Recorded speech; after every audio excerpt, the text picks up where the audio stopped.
Welcome to Women in Electronics, the only show that empowers, develops, advocates, and celebrates the accomplishments and advancement of women in the electronics industry. With your host, Jackie Maddox. Well, hello, and here we are again today with our Leader in Highlight series from Women in Electronics. We have Bruce Kellar with us again today for part 2 of his Leader in Highlight series. In part 1, we just didn't get to enough. We had more to talk to him about, so thank you, Bruce, for attending once again and being part of our program. It's wonderful to be with you. I appreciate it. Bruce Kellar, you're the Senior Vice President of Sales for Sager Electronics. You have a long history in the industry and just so many great accomplishments along the way. So we had talked to you a lot about that in your prior interview. In this one, I wanted to get a little more into you personally, and we had kind of run out of time, and I just felt like it was so important to get to this with you. So thanks for taking the time. But really, I wanted to talk to you today about some of your passions, because I really believe that tells a lot about a person. Is what do you do outside of work? What are your passions? How do you define success in not only your professional life, but your personal life? So wanted to turn it over to you and have that discussion. Well, passions, I guess family and friends is a big passion of mine, and I think that goes hand in hand with the success part of it. A passion I had for a lot of years, played basketball for a lot of years in leagues for 30 or 40 years. And as I've gotten older, turned that into golf and not doing so well there. I'm trying to learn the game, but not having a lot of success, but still working at it.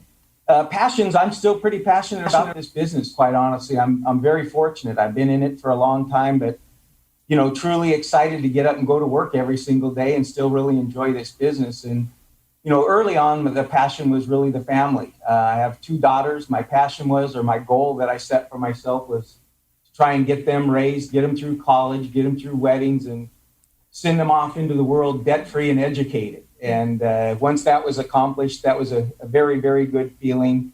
But as I said, I still really enjoy the business. I'm excited by the business. I still really like to be involved in the development of new technologies and feel fortunate our role within that. I think about, Bluetooth. We knew about it before anyone else did. I remember calling on Garmin, GPS, and seeing that, and now everyone has that technology on their phones. So I really love that, and I love the competitive nature of our business. And, from a measurement of success standpoint, I guess, I look at that and, again, want to be a well-rounded person. I think I told you once before, I was a big fan of a guy named Merlin Olsen that played for the LA Rams for many, many years.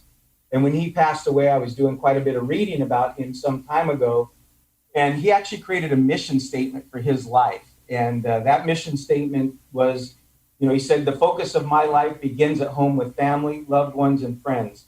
I want to use my resources to create a secure environment that fosters love and learning, laughter, and mutual success. Be a self-starter. I'll be a caring person and a good listener with an open mind. I'll continue to grow and learn, and I'll facilitate and celebrate the success from others." And I really thought if you could follow that path, I would consider that to be a pretty successful life and career.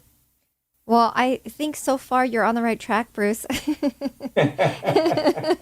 Seems like it. And really, I think now in the time we're living, it just seems like it used to be that people would have a certain age in mind and they'd say, I want to retire at this age. But it just seems like people are going longer because there's so much more to get done, right? And people are living healthier and being energized for a lot longer than we used to see. So hopefully we'll have you around for a lot longer, Bruce. And that's the plan, Jackie. Well, good. We need you in the game, Bruce. We need leaders like you to help carry us through the rest of the way. But also, we talked about family. We talked about your success plan for your family. But I wanted to ask you, because I've heard you mention your wife over the years, and I'm sorry, what is your wife's name again, Bruce? Jenny. Okay, Jenny. So I've heard about her, and obviously she's a lovely woman, and I just wanted to know from her standpoint, this was one of the questions I had for you when we were talking about the pre-interview, is what do you think her sacrifices were as you were going along your career journey? How do you feel that your wife was participating in that success plan, and what were her sacrifices behind the scenes? No, she made plenty. I mean, you've heard, and we live in the area, and you may have met her a time or two. But best thing that ever happened to me. She's just a wonderful, wonderful woman. We're coming up 40 years very soon of being married, and again, just very, very fortunate that to have her as my wife. She made a tremendous amount of sacrifices. First of all, she had a career and a job when we got married, and when we had kids, discussed the fact that, as you said, not easy to do, but wanted to try and allow her, to spend time at home, be with the kids, and be very involved in their lives as I went out to work. So the first thing she did is gave up her career, which her boss spent a lot of time trying to talk her out of doing that. But we made that decision. And, we talked as things progressed. And again, our kids were young and knew we didn't have some big trust fund sitting out there or some big retirement or inheritance coming our way. And as I got opportunities to go into management, we sat down and talked about it. And I said, hey, I have some opportunities here, and I think it can work out for us and help us meet the goals of the family, et cetera. But this next step's going to involve a lot of work and a lot of traveling. And before I jump into that, I want to make sure that you're up for it and that we're up for it because, I believe you have to have a happy home life and a happy work life, right? One interferes with the other if that's not the case. And, we talked about it, and she said, hey, I'm all in. I got the home front. You get out and travel. You do what you need to do, and I'll support you through it. And she just has done that every single step of the way. Just been tremendous. So she really, as I said, I have two daughters, and I'm very proud of who they are. And I'll tell you what, I'll give her all the credit for that. Mm-hmm. She kept things running, stayed on top of them, and made my life very, very easy. And also just always there with a positive note, positive nature, but sacrificed an awful lot, as I said, in her own career for the betterment of my career and to work together to provide for the family, and something that I've always appreciated. And the other thing that she would do is when I got too far astray, she'd once in a while say, okay, this is going on at home and this one's important, so schedule your time to be here. And kept me on the straight and narrow from that standpoint. But, to this day, all these days later, she's just been tremendously supportive, and quite honestly had a lot more confidence in me than I did at given times, and is just been a wonderful person from that standpoint as well. Well, we appreciate Jenny very much and supporting you, and love hearing the stories about successful family life and successful professional life, because I think that's something we don't talk about enough in our professional world. Is most leaders that I interview, they have a successful home life, or they have that partner behind them. It's really important to have that. It's really interesting too, though, Bruce, now that we're in the time we're in and we have the younger generations coming up, they may or may not have as much of the opportunity for one person to stay home. And so we are going to be facing more challenges with women in the workforce because they need to be that supportive person at home, but also having a career. So these are all the issues as an industry we're going to have to face. In your case, for example, if Jenny wasn't able to stay home and she was also working, how would that have impacted your career? So these are all issues we're going to be talking through as an industry to uncover and decide, how do companies start to provide resources to help with this type of an issue? It's something we're just scratching the surface on. But anyway, I just want to throw that out there. I agree with you wholeheartedly, Jackie. As I said, I got two daughters. They're in their mid-30s, and they both have families, and both professionals, both in the education system, working hard. And it's terrible. Yeah, it's it's almost impossible today, really, depending on the geography you live in. We live in Southern California, and it's almost impossible, not to have both individuals working. Yeah, so we'll have to face these issues as we go along and address it in our Women Electronics Conference. That's one of the points we'll be making as well and talking through as an industry. But important to note, and very happy for you that you've had that blessing of your wife to be able to support you, and vice versa too. You've always been incredibly supportive of every time I hear you talk about Jenny. It's always been in the highest regards, and I appreciate that so much, and so many women listening appreciate that so much. So I also want to talk to you about mentorship, because as we were previously talking, there's a lot of mentorship that needs to happen when we're rising in our career journeys, especially now with these issues we are just talking about, as far as how do you juggle professional life and home life and do both successfully. Mentors are now coaches. So what advice do you have in that regard? We touched on it last time, but if you look back on some of your mentors, who were they? What stories do you have to tell? How impactful was this for your career? Well, I think I was very, very fortunate in that it started at home. I had wonderful parents. My dad was in the construction business, and early on, he definitely sent the message that you show up for work, you work hard, you do the best you can at whatever you do. Doesn't matter what you do, try and be the best. And that work ethic, honesty, integrity, everything was paramount in his teachings to us. And he's been gone now for about 14 years, but I can tell you not a month goes by that I don't hear in my head something that he told me along the way. And to me, that's a tremendous blessing. And, a blessing a father can give a son.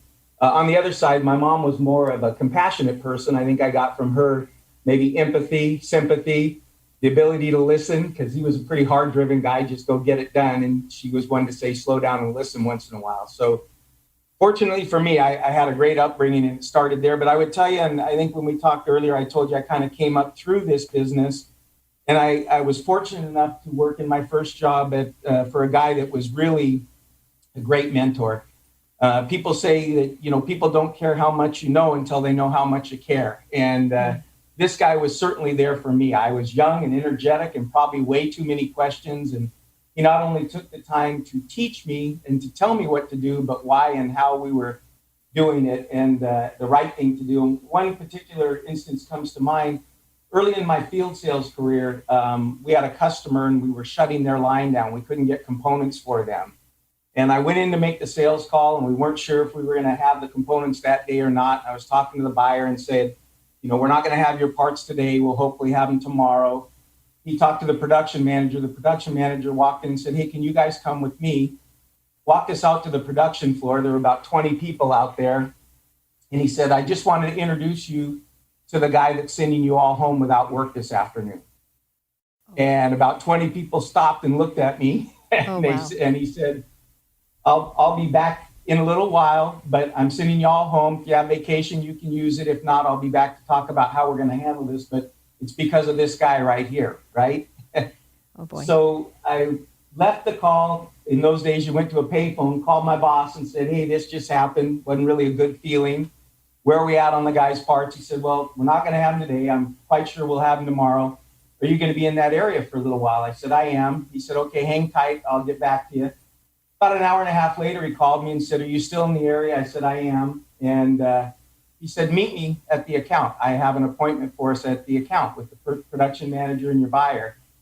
He said, okay, I met him at the account. And long story short, he basically went in and said, hey, look, I'm here because this guy's the best sales guy I have working for me. He's done everything he can to get you your parts.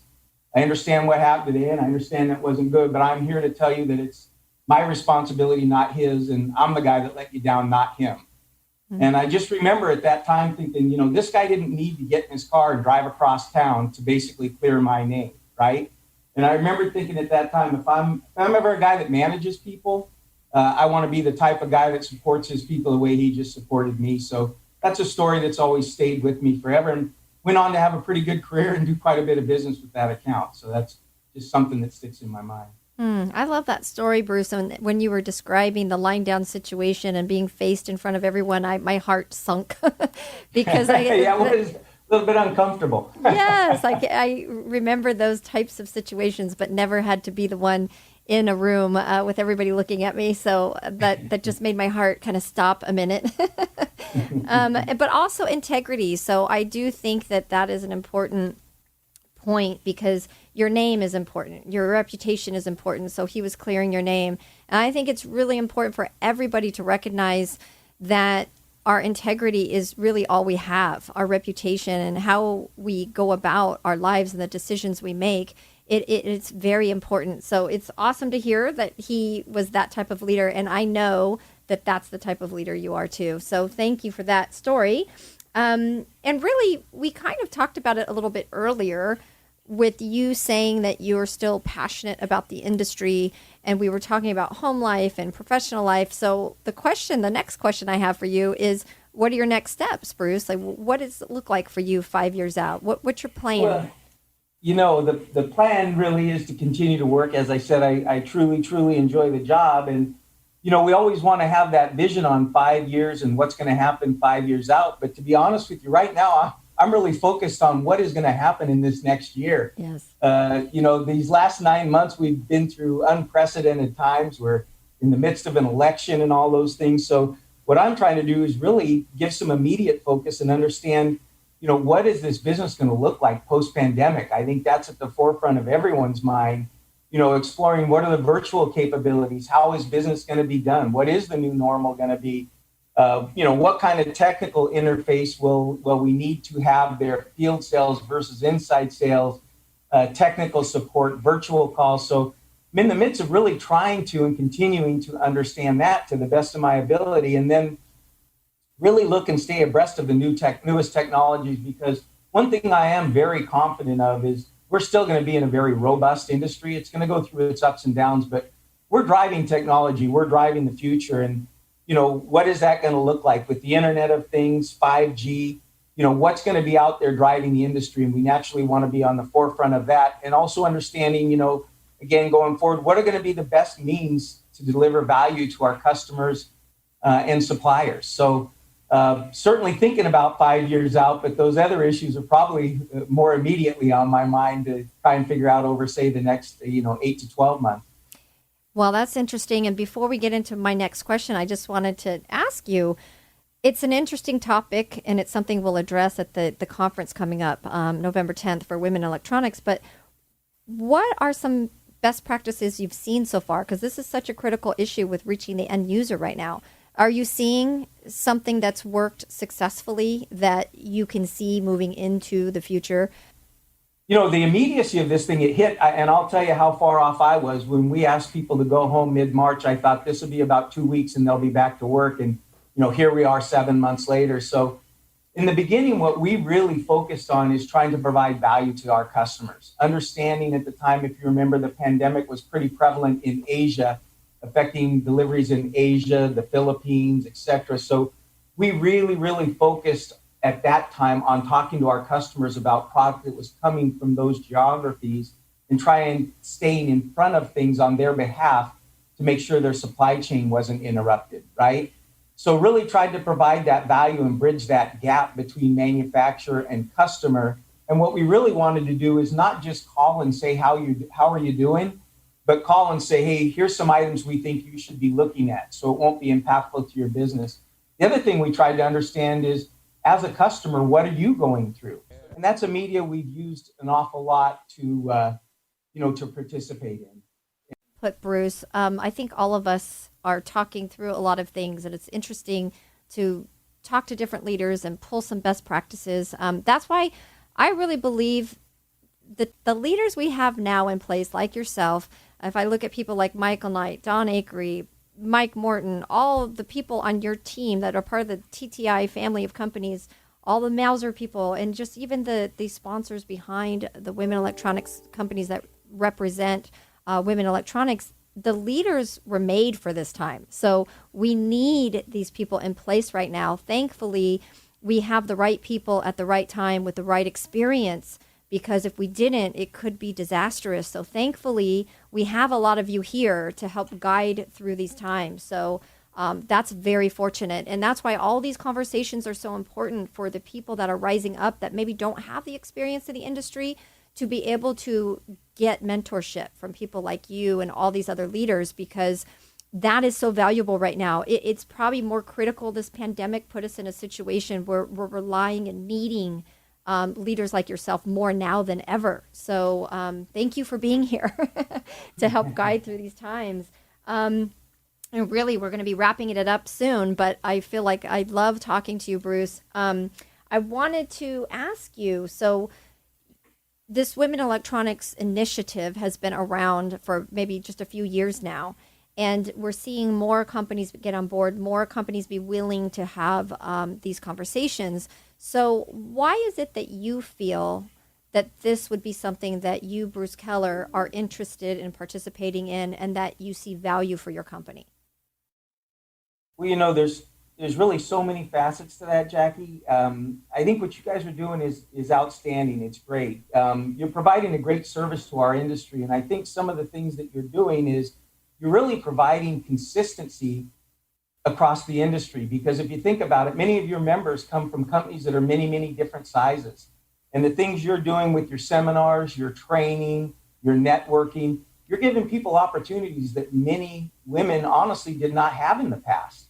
And I think that's really created tremendous value to our industry. And it's also helped even those of us that, are on the male side of this. I looked at your founding board members, and, I do business with 6 of the people on that, original 9, I think it was. And I say, this is just outstanding. And I know we've had women from our company attend many of your seminars, your outbreaks, your meetings, et cetera. And they always come back energized with some great ideas. And it's beneficial, not just the women at our company. They've actually implemented an awful lot of what they've learned throughout the company. And that's outstanding. And so the services you're providing, not just to the women you're involved in, but the industry in general, and also the recruitment side. We need new people in this industry, young blood. And I think you're having a serious impact on that too. In fact, I was talking to Mary Ellen Stack, our director of marketing, and she told me she's going to get a little bit more involved in helping you guys. And I just think that's outstanding. Yes, and we appreciate her help very much. She's doing a lot to help us out right now. And we're very blessed and happy to see the support of the industry, to tell you the truth. And I will take this opportunity, because by the time this airs, it will already be announced. But TTI Family of Companies is now going to be our first global sponsor. So that's super exciting. Very happy about that. Love your team. They've been behind us since we started. So we're very happy and honored to be aligned with TTI Family of Companies. No, it's wonderful. And again, thanks for all you're doing, you and your organization. Like I said, you're really making a difference in the awareness you're creating, the training, mentoring, and keep up the good work, Jackie. You're doing a great job. Bruce, and you too as well. And I hope to, as soon as things kind of calm down a little bit and you have a little time, would love to meet up for lunch or something and just say hello, since we're both in the same area.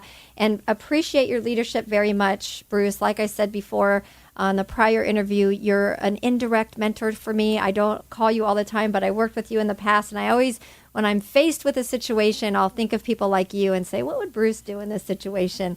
So anyway. That's the best compliment I could get. Thank you very much. Oh, well, you have a blessed day, and thank you for participating. Thank you for being part of our program. All right, Jackie. Thank you.